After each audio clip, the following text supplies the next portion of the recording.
That's right, Alex. We used to watch Tre'Davious White light up the field at Green Oaks, and now he's lighting up the field for LSU. He made a very tough decision this offseason to forego the NFL draft and stay for his senior year. And now he's the anchor of an experienced Tiger defense. And in fact, his role has changed a little bit this year. The Shreveport native says it's nothing he can't handle. Tre'Davious White from his own 31. I can't put it into words. You know, man, it's last year. You know, we know it's at stake. And obviously, with me coming back, you know, I'm just anxious to get this, you know, this college football season underway. No other current LSU player has started in more games than Shreveport's Tre'Davious White. He started for the Tigers right out of Green Oaks High, but now the beginning of the end to his college career is upon us. A new season brings new challenges, though, and a new defensive coordinator. Under Dave Aranda's scheme, there will be times when White moves from cornerback to nickelback. Once we go base, I'm still outside, so you know it's just a package thing. And with the guy that's coming in and Dante Jackson, I mean, you know, it's no drop off there. You know, we know what that guy can do. He's blazing fast, play the ball well in the air, so you know it won't be a drop off. So when I move inside, the rotation is unconventional. Most backup DBs move to the nickel spot, but Aranda wanted someone who's more physical with more game experience. Someone like Tre'Davious White. I'm excited about it because I get to show off my versatility. I get to blitz off the edge, so you know we're gonna see. I got some things in store.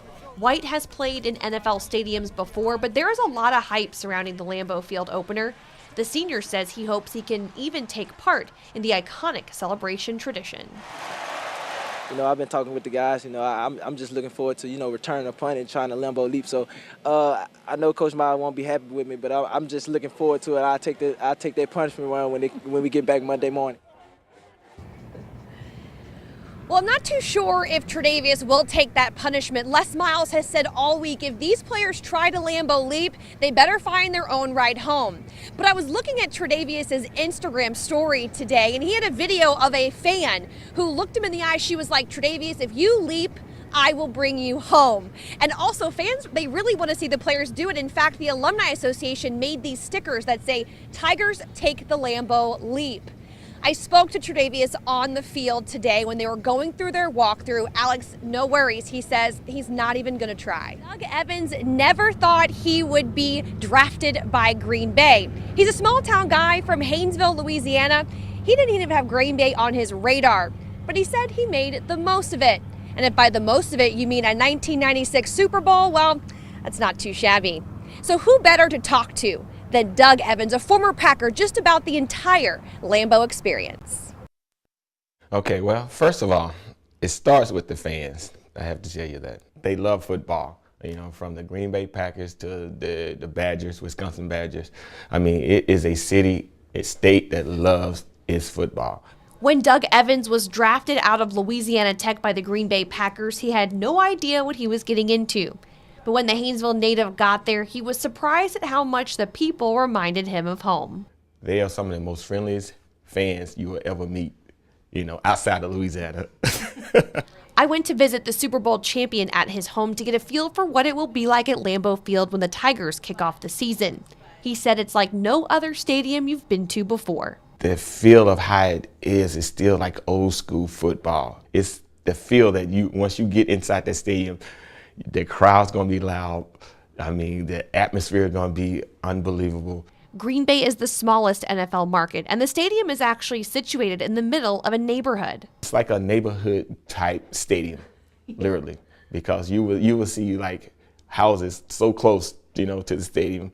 You know, you'll see grocery stores right here. As the Tigers get closer to kickoff, there's no one better who can explain what will be going on in their heads at Lambeau Field than Doug Evans. Once they walk inside that stadium and they look around, they're going to realize, okay, we here. Yeah, right. And the adrenaline start going, you know, and you start playing at a level that you think that, wow, we are in Green Bay, you know. And they're going to see all the fans around and they're going to be cheering and they're going to enjoy it.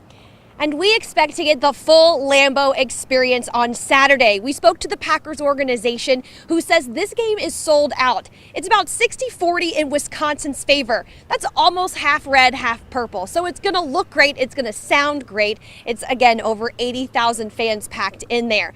The team is expected to arrive later on tomorrow. They're going to get a tour of the stadium around 4 o'clock, and then they'll be back in their hotels in Appleton, which is about 30 minutes outside Green Bay, and obviously in for the night, so they can get a good night's sleep as they get ready to kick off their 2016 campaign in one of the most iconic stadiums, Lambeau Field. Yeah, Alex, right now it's pretty quiet here in NRG Stadium, but that certainly won't be the case later on in about an hour.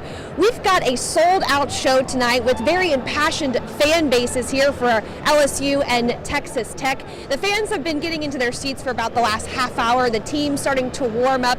Texas Tech out here a little bit longer than LSU, but the Tigers finally in their pads and starting to get out and warm up and stretch. Now, LSU really hopes to take that momentum from their emotional season finale win over Texas A&M and use that to their advantage in this one. And of course, as you said, they hope Leonard Fournette has a big game against that weak Red Raider defense.